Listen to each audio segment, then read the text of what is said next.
Okay so guys, अब हम देख लेते हैं इन्फेक्टिव एंडोकार्डाइटिस। ये बेसिकली एक इन्फ्लेमेटरी डिसऑर्डर है जिसमें आपके जो कार्डियक वॉल्व्स हैं उनकी एंडोकार्डियल सरफेस इन्फ्लेम हो जाती है, ठीक है, और फिर उसके रिजल्ट में इन्फेक्शन होता है, ठीक है। सो इसमें होता बेसिकली ये है, अगर हम इसकी पैथोजेनेसिस की बात करें तो आपके पास जो हार्ट है ना, आपको पता है उसके अंदर ब्लड फ्लो होता है, ठीक है। तो अगर वो ब्लड फ्लो टर्बुलेंट हो जाए, ठीक है, अगर टर्बुलेंट ब्लड फ्लो हो या फिर आपके पास कोई ट्रॉमा हो टू द हार्ट, तो फिर क्या होगा, उसकी जो कार्डियक एंडोथीलियम है ना वो हो जाएगी डैमेज, ठीक है। उसकी कार्डियक एंडोथीलियम डैमेज हो जाएगी, जिसकी वजह से क्या होता है कि उस डैमेज एंडोथीलियम पे ना आपके पास इन्फेक्शन हो जाता है, ठीक है। सो डैमेज एंडोथीलियम पे क्या होगा, इन्फेक्शन, ठीक है। और ज़ाहिर सी बात है, जब इन्फेक्शन होगा तो उस जगह पे बैक्टीरिया इन्वेड करेंगे और उस डैमेज्ड जो एंडोथीलियम है उसको इन्फेक्ट कर देंगे, ठीक है। अब उस जगह पे फिर आपके पास वेजिटेशंस बनना शुरू हो जाती हैं, ठीक है। अब वेजिटेशंस क्या होती हैं, ये बेसिकली फिब्रिन, प्लेटलेट्स और बैक्टीरियल मैसेज होते हैं जिनको आप वेजिटेशंस का नाम देते हैं, और ये आपके पास वॉल्व लीफलेट्स पे बनना शुरू हो जाते हैं, ठीक है। और हमने देखा था ये इन्फेक्टिव एंडोकार्डाइटिस में मेनली जो कार्डियक वॉल्व्स हैं वो इन्वॉल्व होते हैं, ठीक है। सो बेसिकली ये जो वेजिटेशंस बन रही होती हैं ये भी आपके पास वॉल्व लीफलेट्स पे बनती हैं, ठीक है। एंड फिर जब ये वेजिटेशंस ब्रेक होती हैं, ब्रेक अवे होती हैं, तो they can cause embolisation as well, ठीक है।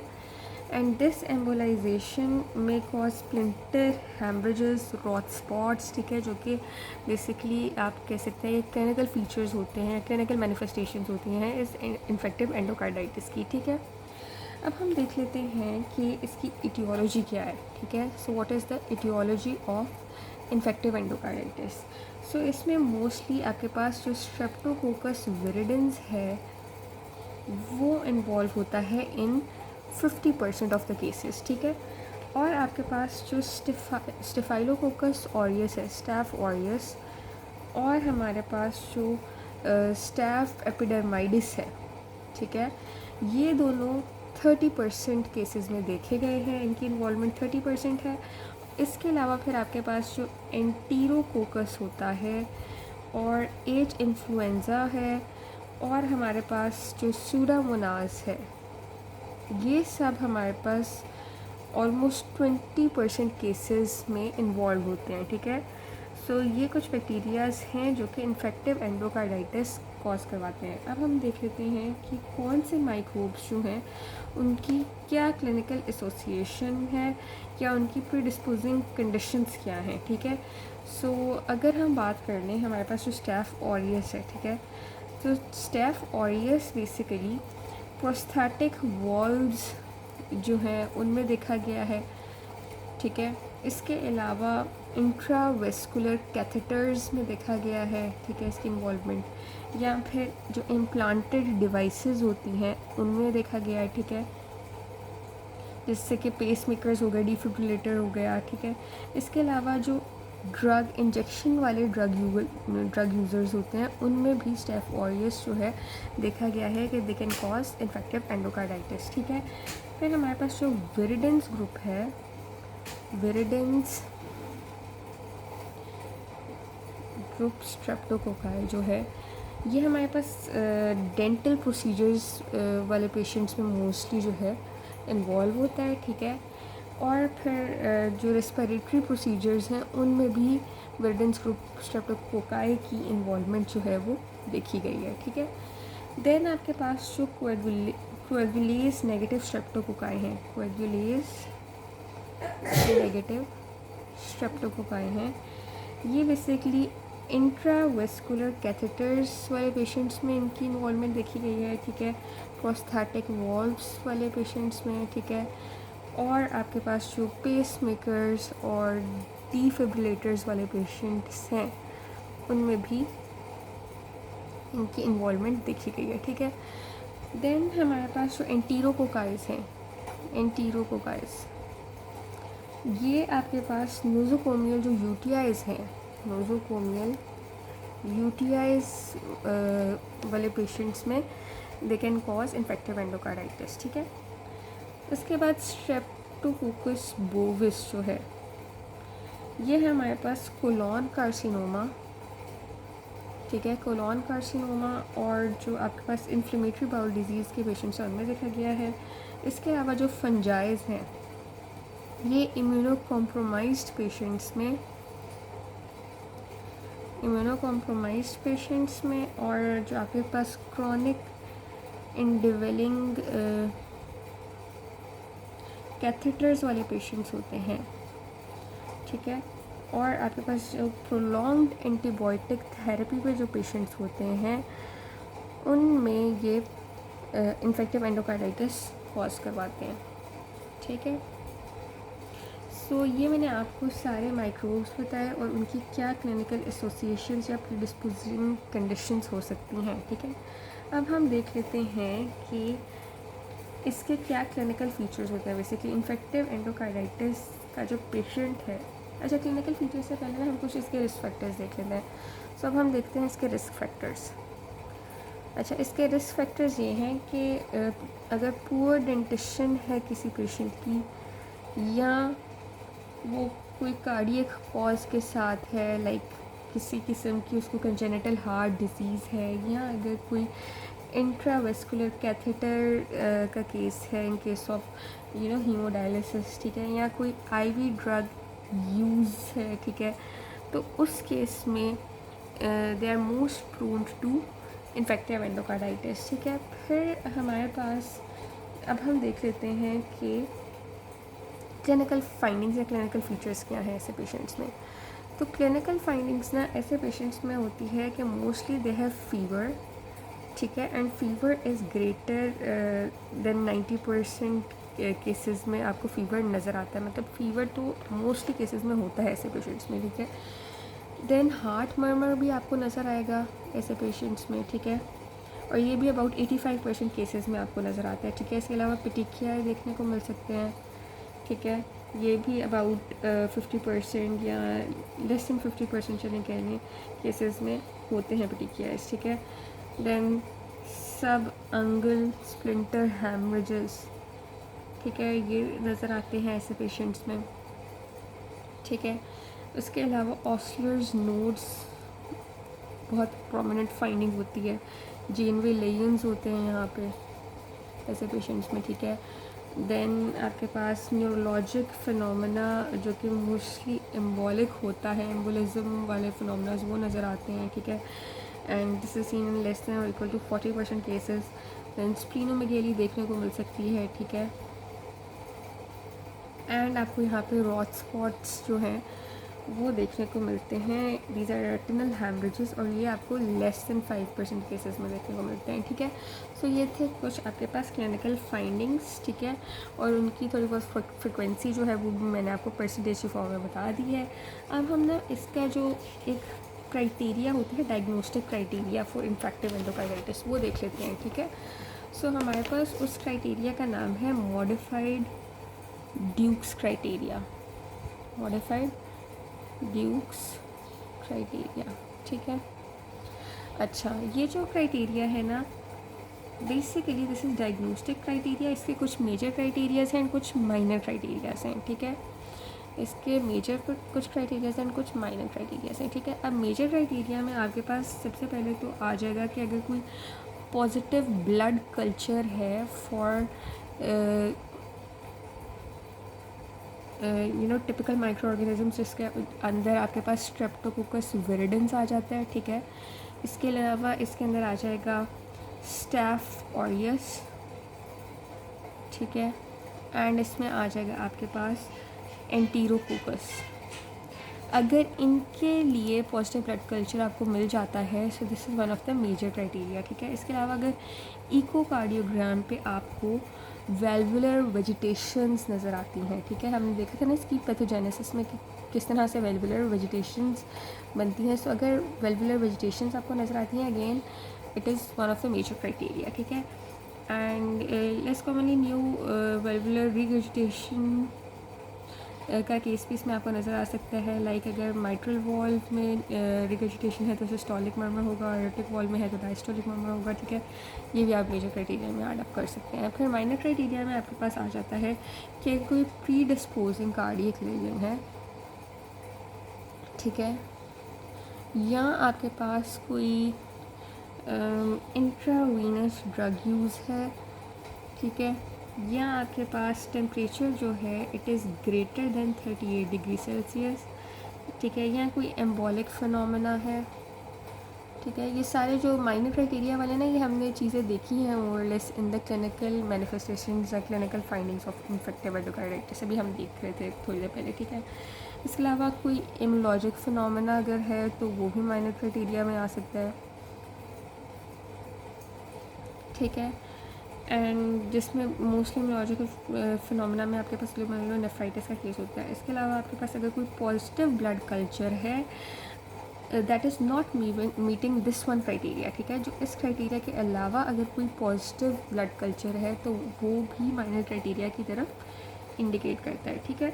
एंड बाकी Janeway lesions, splinter haemorrhage, Roth spots, ये सारे भी माइनर क्राइटेरिया में आप ऐड कर सकते हैं, ठीक है।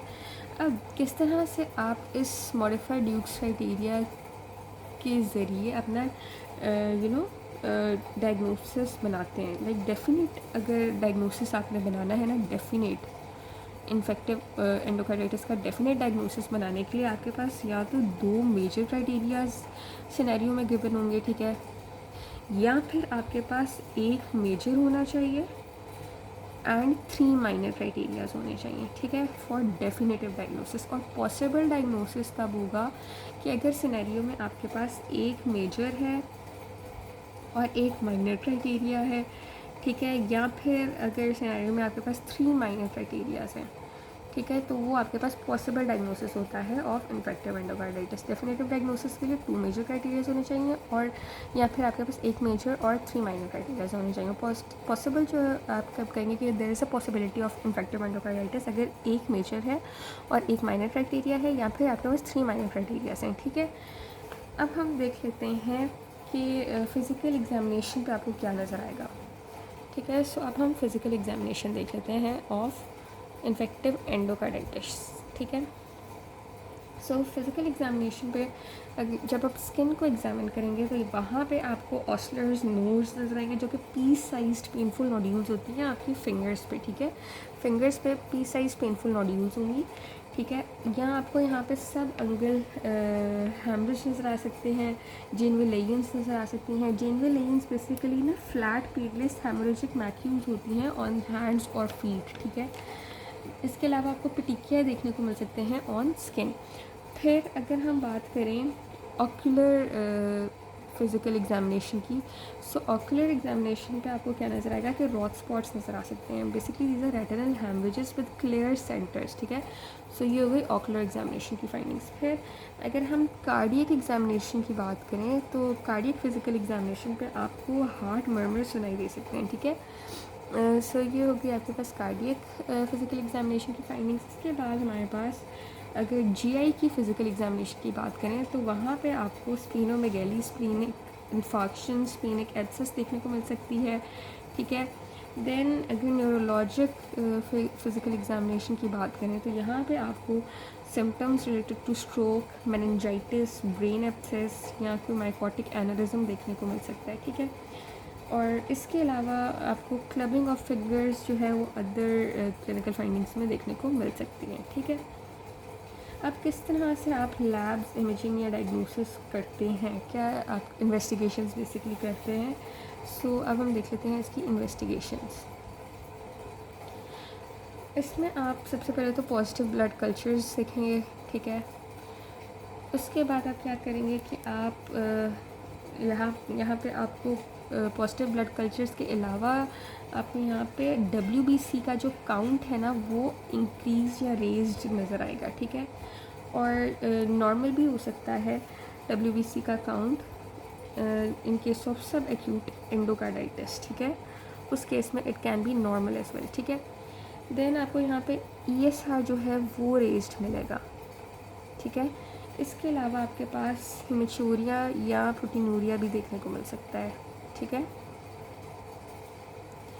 देन आपके पास यहाँ पे सेप्टिक एम्बुलाई मिल सकते हैं अपॉन इन्वेस्टिगेशंस, ठीक है। इसके अलावा जो गोल्ड स्टैंडर्ड इन्वेस्टिगेशन की अगर हम बात करें ना in case of infective endocarditis, तो वो क्या है, that is trans oesophageal echocardiogram. So trans oesophageal echocardiogram is gold standard investigation, ठीक है। और ये हम यूज़ करते हैं for diagnosis and to localise vegetations, ठीक है। सो ये हमारी कुछ इन्वेस्टिगेशंस हैं। अब हम देख लेते हैं इसकी ट्रीटमेंट, ठीक है। सो ट्रीटमेंट जब भी आप लिखेंगे ना प्रॉफ में, ठीक है, आपने याद रखना है किस तरह से आपने ट्रीटमेंट लिखनी है कि आप पहले तो जनरल ट्रीटमेंट लिखते हैं, देन आप स्पेसिफिक की तरफ जाएंगे, ठीक है।